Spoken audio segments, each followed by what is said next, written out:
There is a bumper sticker from the 1970s that reads, "If you are not outraged, you are not paying attention." Today, we are able to pay attention to everything. Technology keeps us plugged into the latest news and grievance, and it feels like there is an abundance of news and plenty of grievance to go around. We can get instant information from myriad sources, all with an undercurrent of urgency that demands our attention. At the same time, those involved in politics know that anger is the best way to motivate us into action.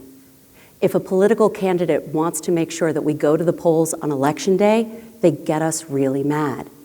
Better yet, if they can get us furious, we might donate money to a cause or a campaign, and these days elections are expensive endeavors.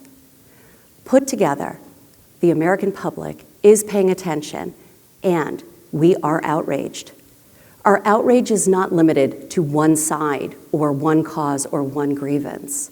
It is widespread, a shotgun blast of fury whose damage ranges across the entire ideological spectrum. And this is chaos. The media feed us the chaos because they benefit from it. When we are mad, we pay more attention, and our attention equals their financial support.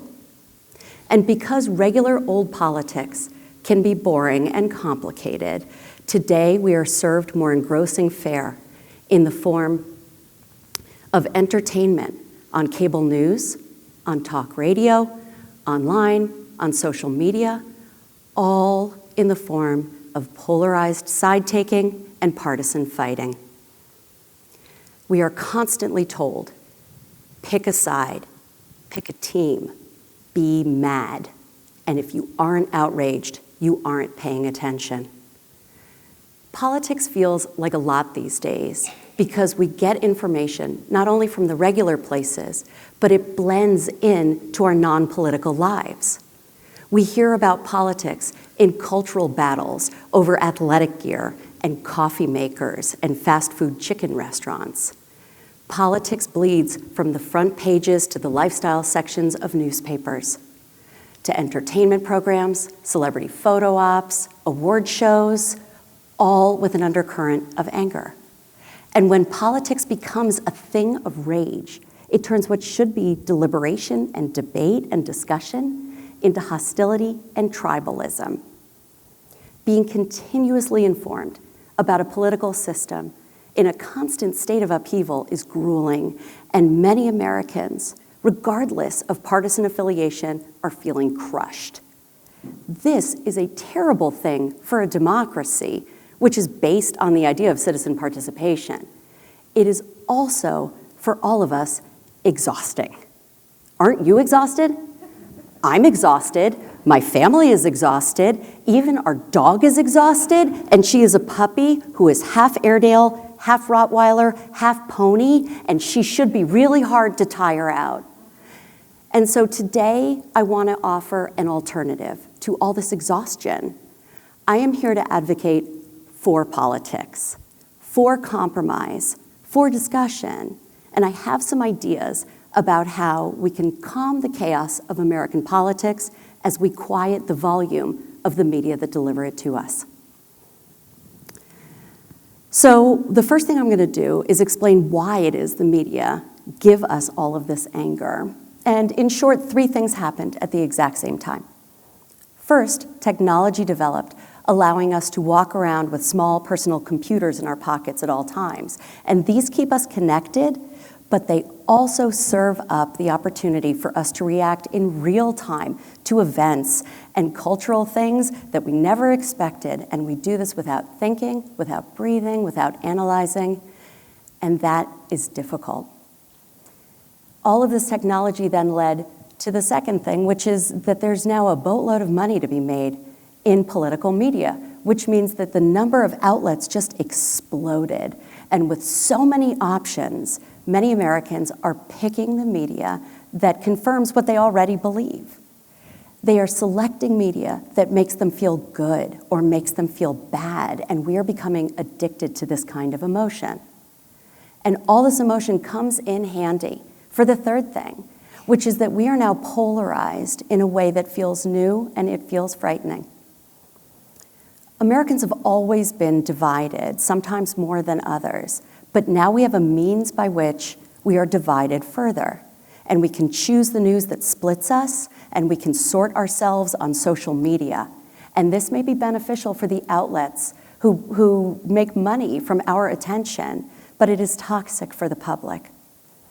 So put together, these three things have made for a very crowded, loud, chaotic, and really divisive political media environment.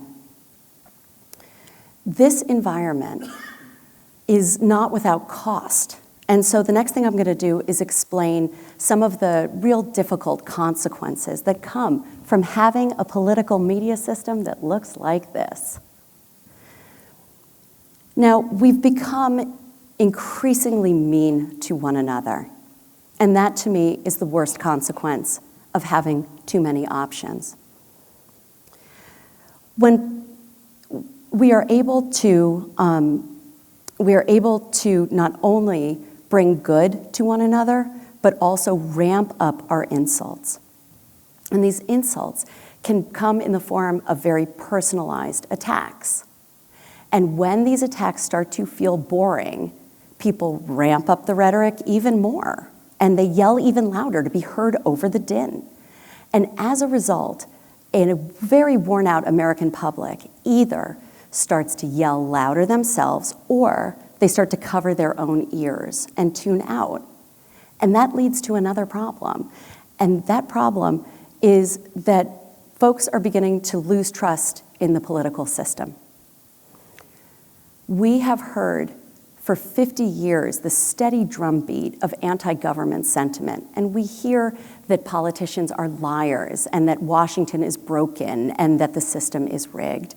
And when most Americans who aren't political junkies to begin with, when they hear the shade being thrown over and over again, they are likely to believe it. And when Americans lose trust in our system, they don't participate, they don't vote, they don't get involved, and they stop caring. And when that happens, then the people at the top really do have all of the power. Yet, while all of these problems are serious, and they are, we are not powerless. And so I have some ideas about things that we can do right now that will help calm the chaos.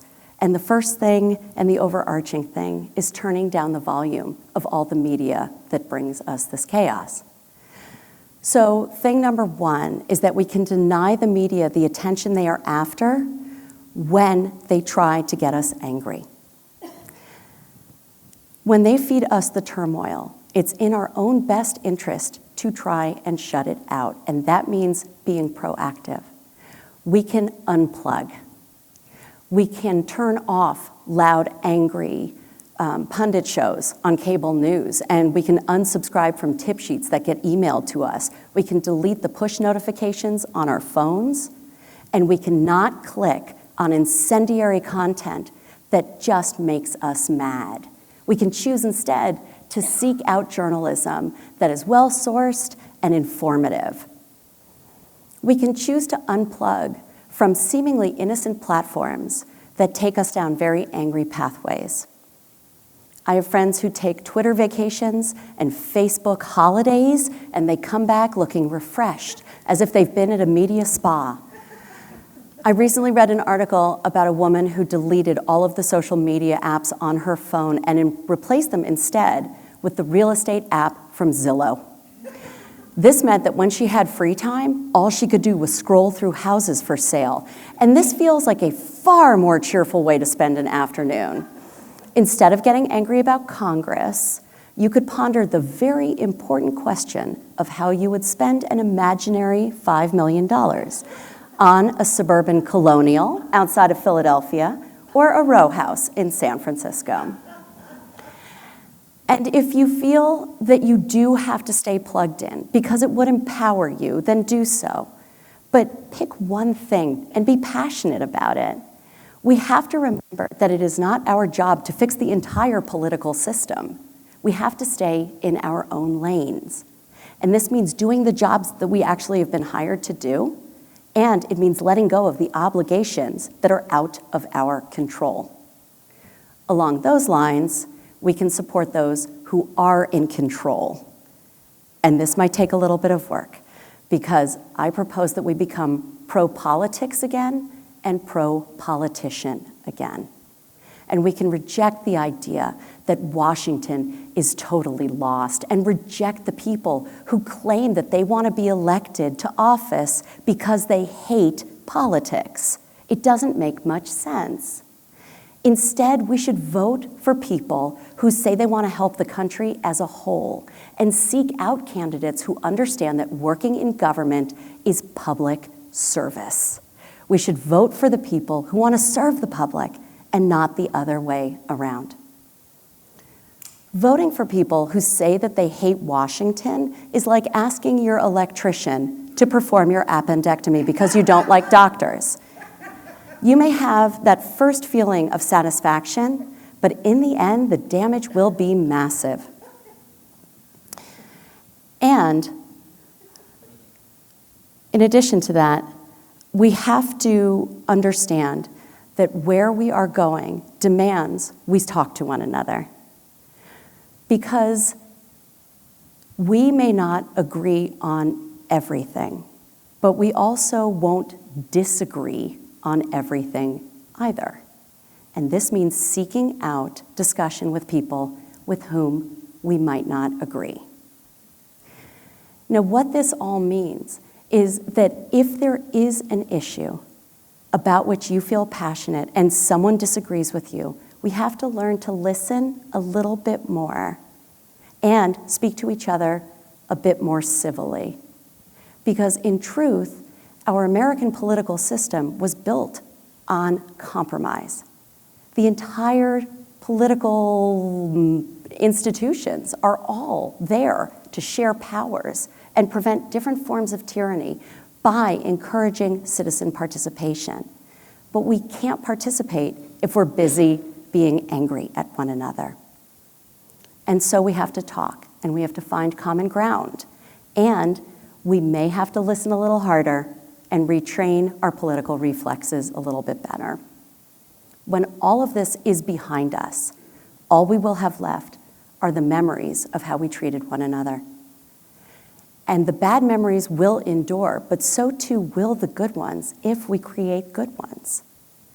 We can calm the chaos of American politics by turning down the volume of the political media, and we can continue the debates that we've had for 248 years without the kind of rancor that makes our fellow citizens feel excluded.